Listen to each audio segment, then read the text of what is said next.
জয় গুরু, জয় গুরু, জয় গুরু। শতরূপে অপরূপ নিগমানন্দ গ্রন্থের পঞ্চম খণ্ড থেকে কিছু অংশ পাঠ করছি। ঠাকুরের বড় মেয়ে প্রবন্ধটি লিখছেন নারায়ণী দেবী। শ্রী শ্রী ঠাকুরের প্রিয় শিষ্য ফণীভূষণ মিত্র মহাশয়ের সহধর্মিণী শ্রীযুক্তা সন্তোষবালা মিত্র 10ই ফাল্গুন 1384 সাল হাওড়ায় তাদের নিজ বাড়িতে পরলোক গমন করেছেন। ঠাকুরের বড় মেয়ে সন্তোষ 1337 সালে হাওড়ায় দাদামশাই অর্থাৎ ফণীবাবুর ভাড়াটে বাসায় 203 নম্বর পঞ্চাননতলা রোডে প্রথম দিন ঠাকুর ওই বলে আমার সঙ্গে মিত্রজায়ার পরিচয় করিয়ে দিয়েছিলেন। আমার বড় মেয়ে, তোমার দিদিমণি। আমাদের প্রথম সাক্ষাৎকারের বিবরণ নীলাচলে ঠাকুর নিগমানন্দ গ্রন্থে আছে। আমার দিদিমণি সম্বন্ধে আরও কিছু কথা সেই বইয়ে আছে। তাছাড়া তার সম্বন্ধে আমার আর যা বলার ছিল আজ তাই দিয়েই তার স্মৃতি তর্পণ করব। উজ্জ্বল গৌরবর্ণা সুশ্রী সৌম্যমুখ মাতৃমূর্তি, এই হলো দিদিমণির আকৃতির পরিচয়। তাকে দীক্ষা দিয়ে শ্রী শ্রী ঠাকুর মঠে গিয়ে বলেছিলেন, ফণীর স্ত্রী যেন হলদে পাখিটি, কি রং মেটার। দিদিমণির তখন অল্প বয়স, খুব পাতলা ছিলেন দেখতে, তাই হয়তো পাখির উপমা মনে এসেছিল। বোঝাই যায় মেয়েটিকে দেখে ঠাকুরের মনে একটা বাৎসল্য ভাব জন্মেছিল। দিদিমণিও তাকে প্রথম হতে বাবা বলে ডাকতেন। সন্তোষ বলে ঠাকুর হাঁক দিলেই তিনি যাই বাবা বলে প্রাণ খুলে সাড়া দিতেন। আজও তার সেই বাবা ডাকটি আমার মনে পড়ে। আকৃতির কথা প্রথমেই বললাম, কারণ বাঙালির ঘরে তার মতন কাঞ্চন বর্ণ বড় বেশি দেখা যায় না। আর প্রকৃতি, সে কথা বলে শেষ করা যায় না। দাদামশাই দীক্ষা নেওয়ার অল্প দিন পর হতেই তাদের পঞ্চাননতলা বাসা ছিল ঠাকুরের বিশ্রামস্থল। যাওয়া আসা পথে ঠাকুর ওখানেই থাকতেন। সে সময় শিষ্য ভক্তরা অবিরাম দাদামশায়ের বাসায় যাতায়াত করতেন। অনেকেই প্রসাদ পেতেন। দাদামশায়ের আর্থিক অবস্থা তেমন ভালো ছিল না। 2টি ছেলে মেয়ে স্ত্রীকে নিয়ে তার সংসার বলতে গেলে দরিদ্রের সংসার। চাকর রাঁধুনি কেউ ছিল না।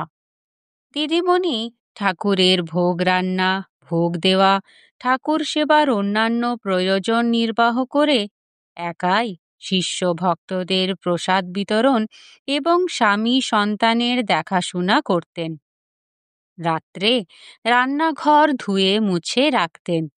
অতি প্রত্যুষে উঠে ছেলে মেয়েদের জল খাওয়ার ব্যবস্থা করে তিনি লেগে যেতেন ঠাকুরের সকালবেলার জলযোগের আয়োজনে। তারই মধ্যে কোনো অবসরে স্বামীর যা যা প্রয়োজন তা জুগিয়ে দিতেন। ঠাকুর ভোগ তৈরি হলে দোতলায় গিয়ে ঘর মুছে আসন পেতে খাবার জল রেখে নিচ থেকে ভোগের আয়োজন নিয়ে আসতেন।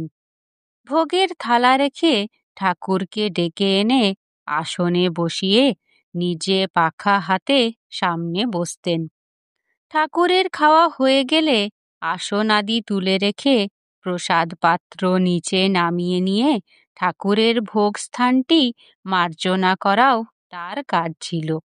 কাজের কি শেষ আছে? নিচে যাওয়ার সময়ে ঠাকুরের সেবকটিকে বলে যেতেন, বাবা তুমি প্রসাদ পাবে, চলো। নিচে গিয়ে দেখতেন হয়তো আরো সব গুরু ভাইরা এসেছেন। দিদিমণি লেগে যেতেন মধ্যাহ্ন ভোগের আয়োজনে। তারই ফাঁকে ফাঁকে চলত প্রসাদ বিতরণ। বলেছি তো, সাধারণ মধ্যবিত্তের সংসার। বাসনপত্র বেশি ছিল না, কাজেই উচ্ছিষ্ট পাত্র যা জমতো, রান্নার মাঝে মাঝে কাপড় ছেড়ে সেগুলি তাকেই ধুয়ে নিতে হতো। ঠাকুর ভোগের আয়োজন আধা আধি করে বাইরে একটা তোলা উনুনে আঁচ দিয়ে দিতেন। তাতে বসতো সিদ্ধ চালের হাঁড়ি, ফণিবাবুদের ভাত। ছেলে 10টায় স্কুলে যাবে, তাকে বলে দিতেন, 1টায় এসে প্রসাদ খাবি ভালো করে, এখন মুড়ি বাতাসা খেয়েই চলে যা। কিন্তু দাদামশাই 11টায় কাছারি করেন, তার টিফিন পিরিয়ডও নাই, তাকে ঝোল ভাত দিতেই হবে। সুবিধা পেলে কাপড় ছেড়ে মাছের ঝোলটা করে দিতেন। নিতান্ত অপারগ হলে ভাতে সিদ্ধ ভাত আর ডাল ও ভাজা। ঠাকুর ভোগের পর্ব শেষ করে কাপড় ছেড়ে স্বামী সন্তানের জন্য আলাদা মাছ রান্না করতেন। রাত্রে রান্নার জন্য মাছ ভেজে রাখতেন। বিকালে অত সময় কই? 12:30টার মধ্যে ঠাকুর ভোগ দিতে তিনি চেষ্টা করতেন। ভোগের আয়োজন কম হতো না। দাদামশাই বাজারে সেরা জিনিস কিনে আনতেন তার ঠাকুরের জন্য। সেজন্য দিন করতেও তার আপত্তি ছিল না, পরে শোধ করবেন নিশ্চয়ই। সকালের মতো দুপুরেও আসন পাতা থেকে ভোগ সাজানো সমস্তই করে বাবা আসুন বলে ঠাকুরকে ডেকে আনতেন। তারপর সামনে বসে খাওয়ানো। ভোগ শেষে সব নিচে বয়ে নিয়ে গিয়ে এক পাশে যত্ন করে সাজিয়ে রাখতেন। বিকালের জন্য রাখতে হবে, অনেকেই অন্নপ্রসাদ একটু চান। আবার হাওড়ার গুরুভগ্নীদের মধ্যে যদি 2-4 জন উপস্থিত থাকতেন, তাদের তখনই তিনি প্রসাদ পরিবেশন করতেন। আবার ওরই মধ্যে অপেক্ষমান ক্ষুধার্ত ছেলেকে খেতে দেওয়া এবং ঠাকুর একটু ঘুমোচ্ছেন দেখে সেবক নিচে এলে তাকেও প্রসাদ দেওয়া। এরপর ছিল গামছা পরে বাসন মাজা। কলতলায় বাসনের পাহাড় জমেছে। একটায় কলের জল এসে চৌবাচ্চা ভরে আছে। এই অবসরে বাসনগুলি ধুয়ে না নিলে জলে টান পড়বে, কারণ বিকালে জলের প্রয়োজন অনেক বেশি। সে সময়ে লোকে বাড়ি ভরা। ঠাকুরের বাসনগুলি আলাদা ধুয়ে তারপর নিজেদের বাসনে হাত দিতেন। বাসন মাজা সেরে রান্নাঘর ধুয়ে মুছে সকাল থেকে জমানো বাড়ির সকলে ছাড়া কাপড় গামছা কেচে তিনি বিকালের মতো গা ধুয়ে নিতেন। ততক্ষণে প্রায়ই 4টার কলে জল এসে যেত। বিকালে কাজের তালিকাও সারাদিনের মতনই। দুপুরে যখন দিদিমণি বাসন মাজার পালা শেষ করতেন, বেশিরভাগ দিন তখন 1টায় কলে জল এসে যেত।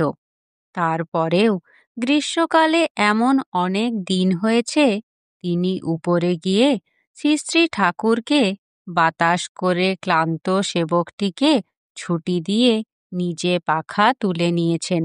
দাদামশায়ের ভালোবাসা ও তার স্ত্রীর এই অনলস সেবার জন্যই হয়তো ঠাকুর তাদের বাড়িটিকে নিজের বাড়ি বলে মনে করতেন। যখনই আসতেন 3-4 দিন থেকে আরম্ভ করে 15 দিন পর্যন্ত থাকতেন। কখনো আসতেন সপরিকর। শিষ্য ভক্তদের আনাগোনার কথা তো আগেই বলেছি। আরও আশ্চর্যের কথা এই যে হাওড়ায় শ্রী শ্রী ঠাকুরের কম শিষ্য ছিলেন না, তাদের মধ্যে ব্রাহ্মণ শিষ্যও ছিলেন। কিন্তু ঠাকুর নির্বিবাদে চিরকাল মিত্র পরিবারেই ভোগ গ্রহণ করেছেন এবং সে ভোগ দিদিমণির স্বহস্ত প্রস্তুত। এ নিয়ে কথাও হয়েছে। দাদামশাই সভয়ে ঠাকুরের কাছে জানতে চেয়েছেন, ব্রাহ্মণ গুরুভাইদের প্রসাদ দেব কি করে?